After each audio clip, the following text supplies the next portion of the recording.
तो दोस्तों, भारत और ऑस्ट्रेलिया के बीच 5 मैचों की टेस्ट सीरीज का पहला टेस्ट मुकाबला पर्थ क्रिकेट स्टेडियम में खेला जा रहा है, जहां टॉस ऑस्ट्रेलिया के कप्तान पैट कमिंस ने जीता था और टॉस जीतकर पहले गेंदबाजी करने का फैसला किया कर मेहमान भारतीय टीम को पहले बल्लेबाजी के लिए आमंत्रित किया था। जहां पहले बल्लेबाजी करते हुए भारतीय बल्लेबाजों ने ऑस्ट्रेलिया के गेंदबाजों की जमकर धुनाई कर डाली और 563 स्कोर बोर्ड पर लगा डाले, जिसके बाद ऑस्ट्रेलिया की टीम बल्लेबाजी करने मैदान में उतरी और दूसरे दिन का खेल खत्म होने तक ऑस्ट्रेलिया की टीम ने 156 रन 3 विकेट के नुकसान पर बना लिए थे। जहां मार्नस लबूछंगे 24 रन तो वहीं एलेक्स कैरी 33 रन बनाकर क्रीज पर जमे हुए थे और अभी ऑस्ट्रेलियाई टीम भारतीय टीम से 407 रनों से पीछे है। जिसके बाद तीसरे दिन के मुकाबले की शुरुआत हुई और मार्नस लबूछंगे और एलेक्स कैरी अपनी पारियों को आगे बढ़ाने के लिए मैदान में उतरे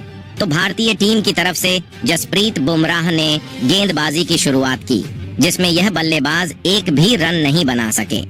हालांकि दिन की शुरुआत में यह दोनों संभल कर खेल रहे थे और धीमी बल्लेबाजी करते हुए अपनी साझेदारी को आगे बढ़ा रहे थे। जहां दोस्तों, शुरुआत में तो ऐसा लग रहा था कि ये दोनों बल्लेबाज आउट होंगे नहीं और भारत के लिए मुसीबत बढ़ती चली जाएगी, लेकिन तभी मार्नस लबूछंगे के रूप में दिन का पहला बड़ा झटका ऑस्ट्रेलिया की टीम को लगा। दरअसल दोस्तों, लबूछंगे जसप्रीत बुमराह की बाहर जाती हुई गेंद पर ऑफ स्टंप की ओर शॉट खेल बैठे, जहां खड़े यशस्वी जायसवाल ने शानदार कैच लपक कर मार्नस लबूछंगे को चलता किया और दोस्तों 30 रन बनाकर मार्नस लबूछंगे के रूप में ऑस्ट्रेलिया की टीम को चौथा झटका लगा। अब दोस्तों, जैसे ही यह विकेट गिरा तो फिर मैदान पर बल्लेबाजी के लिए उतरे मिचेल मार्श। जहां दोस्तों भारतीय टीम के द्वारा दी गई लीड को पार करना था तो ऑस्ट्रेलिया की टीम को एक बहुत ही बड़ी साझेदारी की जरूरत थी। हालांकि ऑस्ट्रेलियाई बल्लेबाज सेट तो हो रहे थे, लेकिन अपनी साझेदारी को आगे नहीं ले जा पा रहे थे, जिसके बाद अब यह जिम्मेदारी मिचेल मार्श और एलेक्स कैरी के कंधों पर थी टीम के स्कोर को आगे बढ़ाने की। लेकिन दोस्तों, एलेक्स कैरी इस मुकाबले में अपनी पारी को आगे बढ़ाते और कुछ समझ और परख पाते। उससे पहले ही जसप्रीत बुमराह ने उन्हें अपने जाल में फंसाया, जहां उन्होंने वाइड क्रीज पर गेंदबाजी की और दोस्तों फ्रंट फुट पर आकर शॉट खेलने के लिए गए। एलेक्स कैरी के बल्ले से भारी किनारा लेती हुई गेंद पीछे खड़े स्लिप में विराट कोहली के हाथों में चली गई, जहां कैरी आज सिर्फ 11 रन ही जोड़ पाए और 43 रन बनाकर आउट हुए और एलेक्स कैरी के रूप में ऑस्ट्रेलिया की टीम को 5वां झटका लगा। अब दोस्तों, ऑस्ट्रेलिया की टीम इस मुकाबले में 180 रन बना चुकी थी, लेकिन यहाँ टीम इंडिया को जरूरी था कि लीड कम होने से पहले ऑस्ट्रेलिया को रोका जाए और अब विकेट गिरने के बाद पैट कमिंस मैदान में उतरे और मिचेल मार्श का साथ निभाने लगे, जहां दोनों बल्लेबाजों ने मिलकर साझेदारी को आगे बढ़ाना शुरू किया और ये दोनों संभल कर बल्लेबाजी करने लगे और ऐसी ही धीमी बल्लेबाजी करते हुए इन दोनों ने सबसे पहले अपनी टीम को 200 रनों के पार पहुंचाया। अब ये दोनों अपने आप को सेट कर चुके थे। ऐसे में मिचेल मार्श ने अपने हाथ खोले और रविंद्र जडेजा को निशाना बनाते हुए 2 चौके उनके ओवर में ठोक डाले, जहां अब पैट कमिंस ने भी चांस लिया और आकाशदीप के ओवर में एक तूफानी छक्का ठोक डाला। अब यह दोनों ही बल्लेबाज अपनी टीम के स्कोर को तेजी से आगे बढ़ाने लगे थे और इन दोनों के बीच अब 50 रन से भी ज्यादा की ही साझेदारी हो चुकी थी, जिसने ऑस्ट्रेलियाई टीम को अब संभाल लिया था। जिसके बाद मोहम्मद सिराज गेंदबाजी लेकर आए और उन्हें पैट कमिंस ने पहली ही गेंद पर चौका लगाकर स्वागत किया, लेकिन मोहम्मद सिराज ने इसका बदला लिया। ऑस्ट्रेलियाई टीम को एक और झटका दिया, जहां उन्होंने 70वें ओवर की तीसरी ही गेंद पर पैट कमिंस को अपने जाल में फंसाकर सटीक लाइन लेंथ पर गेंद डाली और उन्हें क्लीन बोल्ड कर पवेलियन की राह दिखाई, जहां पैट कमिंस की 37 रन की पारी यहीं समाप्त हुई। अब दोस्तों, पैट कमिंस का विकेट गिर जाने के बाद मैदान पर बल्लेबाजी के लिए मिचेल स्टार्क आए, जहां दोस्तों मिचेल मार्श एक छोर से अच्छी बल्लेबाजी करते हुए अपनी टीम के स्कोर को लगातार आगे बढ़ा रहे थे, तो वहीं दूसरी तरफ मिचेल स्टार्क उनका साथ निभाते हुए नजर आ रहे थे, जहां एक छोर मिचेल मार्श ने संभाले रखा था, लेकिन दूसरे छोर पर उनका कोई भी साथ नहीं निभा पा रहा था। ऐसे में मिचेल स्टार्क के ऊपर जिम्मेदारी थी कि यहाँ से वह मिचेल मार्श का साथ निभाते हुए एक बड़ी साझेदारी बनाए और अपनी टीम के स्कोर को आगे बढ़ाए। हालांकि तभी लंच ब्रेक होता है, जहां लंच ब्रेक तक ऑस्ट्रेलिया का स्कोर 241 रन हो चुका था और मिचेल स्टार्क 10 रन तो वहीं मिशेल मार्श 47 रन बनाकर जमे हुए थे। और फिर लंच के बाद मुकाबले की शुरुआत हुई। हालांकि भारतीय टीम अभी भी मुकाबले में बनी हुई थी और सभी को लगा कि भारतीय टीम जल्द से जल्द ऑस्ट्रेलिया की टीम को ऑल आउट कर देगी, लेकिन ऐसा नहीं हुआ। मिचेल स्टार्क ने मिशेल मार्श के साथ मिलकर एक और खतरनाक साझेदारी भारतीय गेंदबाजी के खिलाफ बनाना शुरू कर दिया था। वहीं मिशेल मार्श मैदान में पूरी तरह सेट हो चुके थे और वह खतरनाक बल्लेबाजी कर रहे थे, जहां उन्होंने सबसे पहले अपने अर्धशतक को पूरा किया।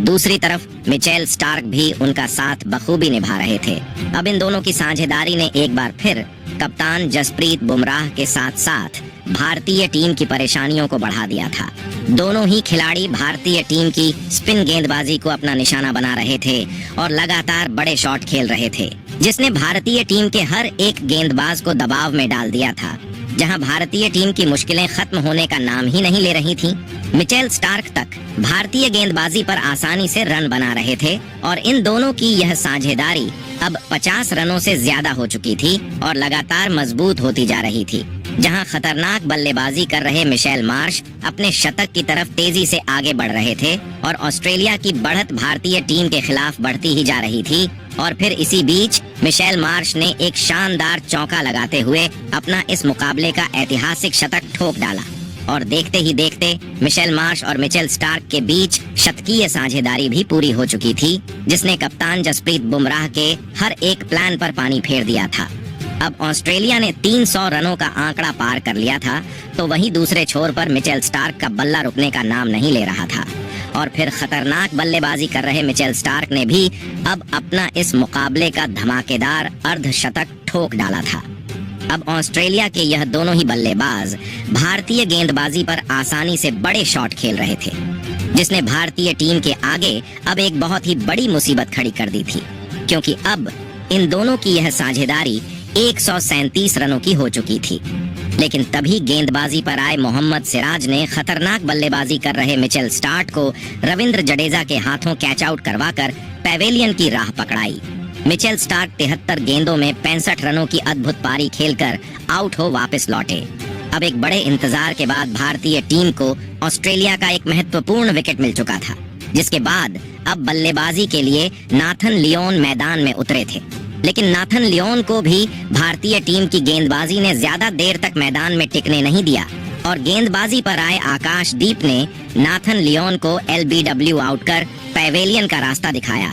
आकाशदीप इस मुकाबले में 8 गेंद में 4 रन बनाकर आउट हुए, जिसके बाद अब ऑस्ट्रेलिया की टीम का सिर्फ एक ही विकेट बचा था और जोश हेजलवुड बल्लेबाजी के लिए मैदान में उतरे थे। लेकिन दूसरे छोर पर खड़े मिशेल मार्श अलग ही अंदाज में बल्लेबाजी कर रहे थे और भारतीय गेंदबाजी पर जमकर प्रहार कर रहे थे और लगातार बड़े शॉट खेल रहे थे, जिससे मिशेल मार्श की इस बल्लेबाज ने पूरी भारतीय गेंदबाजी को बैकफुट पर धकेल दिया था। लेकिन तभी अगला ओवर डालने आए जसप्रीत बुमराह ने रचिन रविंद्र को ध्रुव जुरैल के हाथों कैच आउट करवाकर पैवेलियन का रास्ता दिखाया और ऑस्ट्रेलिया की पूरी टीम को ऑल आउट कर डाला। जहां मिशेल मार्श ने इस मुकाबले में 157 गेंदों का सामना किया और 134 रनों की एक अद्भुत पारी खेली और इसी के साथ ऑस्ट्रेलिया की पहली पारी 352 रनों पर खत्म हुई और ऑस्ट्रेलिया की टीम अभी भी 211 रन पीछे थी। जिसके बाद भारतीय टीम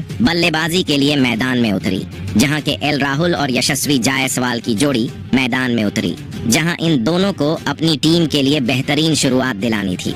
हालांकि तीसरे दिन का खेल खत्म होने में ज्यादा समय नहीं बचा था और भारतीय टीम को यहां से संभलकर बल्लेबाजी करते हुए स्कोर को आगे बढ़ाने की जिम्मेदारी थी। लेकिन इन दोनों ने तूफानी बल्लेबाजी करना शुरू किया और यशस्वी जायसवाल ने जोश हेजलवुड के ओवर में लगातार 2 चौके ठोक डाले। ऐसे में केएल राहुल ने भी अपने हाथ खोले और मिशेल मार्श को निशाना बनाते हुए एक चौका और एक छक्का ठोक मैदान में तूफान ला दिया, जहां इन दोनों की ऐसी ही तूफानी बल्लेबाजी जारी थी और इन्होंने ऐसी ही बल्लेबाजी करते हुए 9 ओवर में ही भारतीय टीम को 50 रनों के पार पहुंचा दिया था और अपनी अर्धशतकीय साझेदारी बना डाली थी, जहां इन दोनों की तूफानी बल्लेबाजी जारी थी, जिसने ऑस्ट्रेलियाई टीम की मुश्किलें बढ़ा दी थीं। जहां ऑस्ट्रेलियाई टीम विकेट निकालने की पूरी कोशिश कर रही थी, लेकिन यह दोनों अपना विकेट देने के लिए तैयार ही नहीं थे और इस दौरान तीसरे दिन का खेल समाप्त हुआ और इन्होंने भारतीय टीम को 16 ओवर में 86 रनों पर पहुंचा दिया था, जिसके साथ ही भारतीय टीम की बढ़त 297 रनों की हो चुकी थी और के एल राहुल 38 रन तो वहीं यशस्वी जायसवाल 43 रन बनाकर क्रीज पर मौजूद थे। जहां चौथे दिन भारतीय टीम इसे और आगे बढ़ाते हुए पारी को घोषित करना चाहेगी, तो वहीं ऑस्ट्रेलियाई टीम जल्दी विकेट हासिल कर लक्ष्य को चेस करना चाहेगी। तो दोस्तों, आपको क्या लगता है, भारतीय टीम ऑस्ट्रेलिया को कितना लक्ष्य जीतने के लिए देगी? और आपको आज भारतीय टीम का प्रदर्शन कैसा लगा? कमेंट बॉक्स में हमें अपनी राय जरूर बताएं। नए हैं तो चैनल को सब्सक्राइब जरूर करें।